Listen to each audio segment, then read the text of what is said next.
파편 이후 7년 만에 컴백. 세계 최초 3D 장편 영화 타이틀을 가진 역사적인 영화. 애들 보여주러 들어갔다가 어른들이 울며 나온다는 전설의 그 영화 토이스토리.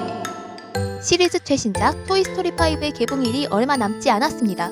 저는 지금까지 토이스토리를 1편부터 4편까지 끊임없이 봐왔고 토이스토리라는 프랜차이즈에 큰 애정을 가지고 있는 사람으로서 이번 5편도 당연히 보러 갈 예정인데요.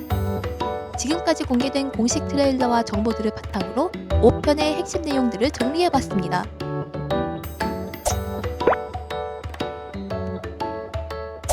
지금까지 토이스토리 시리즈는 장난감들 입장에서의 여러 두려움들을 묘사해왔습니다. 1편은 애정을 빼앗기는 데 대한 질투, 2편은 버려지는 것에 대한 공포, 3편은 피할 수 없는 이별의 순간, 4편은 주체적인 삶에 대한 내적 갈등이 테마였죠. 하지만 이번 5편에서 다루게 될 테마는 앞의 것들과는 차원이 다른 공포입니다. 그건 바로 Thank you. Hi there, I'm Lilypad. Let's play. Oh, extinction! Not again! 네, 그렇습니다. 바로 디지털 기기에게 밀려나는 것이죠. 카피부터가 장난감의 시대는 끝났다. 이번 5편의 감독 앤드류 스탠트는 현대의 아이들은 전자기기에만 몰두하면서 더 이상 장난감을 가지고 놀지 않는 그런 현실적 문제를 통해 장난감들의 본질적인 두려움을 다루고 싶었다 라고 밝힌 바 있습니다. 그렇다면 왜 요즘 아이들은 장난감을 가지고 놀지 않고 스마트폰과 태블릿 PC 같은 디지털 계기로 노는 걸 더 선호하는 걸까요?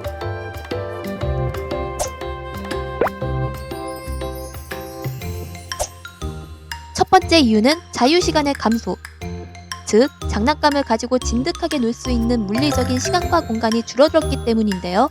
선행학습이 대세가 된 요즘은 유아기 때부터 학원, 학습지 등으로 인해 아이 스스로 놀이를 주도할 시간이 부족해진 데다가 최근에는 부상이나 질병 감염 등을 우려한 부모들이 아이를 놀이터에서 놀지 못하게 하고 층간소음 문제로 인해 집안에서 역동적으로 장난감을 가지고 놀기가 많이 어려워졌습니다. 두 번째는 완구 소비 연령층의 하향 평준화. 옛날에는 초등학교 저학년까지도 변신 로봇, 바비 인형, 레고 블록, 보드게임 등을 적극적으로 소비했지만 요즘은 장난감을 가지고 노는 주 연령층에 대한 인식이 만 3에서 5세 이하로 급격히 낮아졌고 대부분 초등학교에 입학하는 순간부터 장난감에서 손을 떼게 됩니다. 그런 요즘 시대에 장난감을 가지고 노는 아이들은 유치하다, 촌스럽다, 시대에 뒤떨어진다 이런 취급을 받게 되죠. 세 번째는 놀이 방식의 변화. 과거의 장난감은 아이들이 상상력을 발휘해 다양한 시나리오를 만들며 오래 가지고 놀 수 있는 형태가 많았습니다. 긴 역사를 자랑하는 레고 블록이나 바비 인형만 봐도 알 수 있죠. 반면 요즘 장난감은 특정한 IP와 결합하여 수집이나 전시에 초점이 맞춰진 경우가 많고 이러한 미디어 연계 완구들은 대부분 기능이 정형화되어 있어 아이들이 몇 번 갖고 놀다 금방 실증을 내고 방치하는 경우가 많습니다. 물론 우디와 버즈도 작중작 미디어맥스의 일환이기는 했지만 앤디나 보니를 비롯한 아이들은 TV에 나오는 역할이라는 틀에 얽매이지 않은 채 자유롭게 가지고 놀았습니다. 어떤 때는 티파티의 부인, 어떤 때는 산타클로스, 어떤 때는 클럽 댄서, 보안관이나 우주전사, 공룡 등에만 역할이 국한되지는 않았단 말이죠. 반면 최근 나오는 완구들은 팽이 등의 배틀왕구, 나리키리류 등 IP라는 좁은 틀 안에서 만들어진 데다가 기능도 한정되어 있어 아이들이 상상력을 마음껏 펼치기가 어렵습니다. 정리하자면 아날로그의 세계에서는 시공간적 여유도 부족하고 주위의 시선도 신경 써야 하고 무궁무진한 상상력을 마음껏 펼치기가 어렵지만 디지털의 세계로 들어가는 순간 이런 제약들이 전부 사라집니다. 손으로 직접 움직여야 하고 다칠 위험도 있는 장난감과는 달리 디지털 콘텐츠는 화려한 시각 효과와 즉각적인 피드백을 제공하기 때문에 아이들이 훨씬 더 빠르게 몰입하게 됩니다. 또한 아이들 간의 쌍방향 소통도 요즘은 다 디지털의 세계에서 이루어지는데요.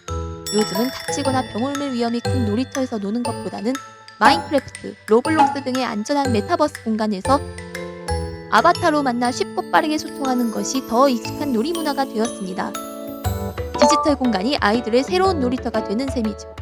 이렇게 현대의 아이들은 장난감보다 훨씬 더 자극적이고 쌍방향 소통이 가능한 디지털 놀이를 더 이른 나이에 접하게 된 데 반해 오히려 어릴 적 원하는 장난감을 가지고 놀지 못한 것이 한이 된 어른들이 보상 심리로 장난감을 사서 수집하고 논다는 것이 현실입니다.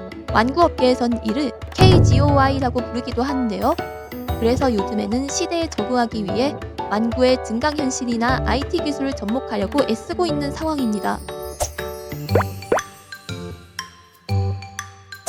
이러한 스마트 기기 중독과 소통의 단절이라는 주제는 현대의 많은 부모와 교육자재도 쉽게 풀지 못하는 무거운 숙제입니다. 하지만 이를 단순히 전자기기는 나쁘니 멀리해라 라는 식의 1차원적인 훈계로 풀 리는 없겠죠.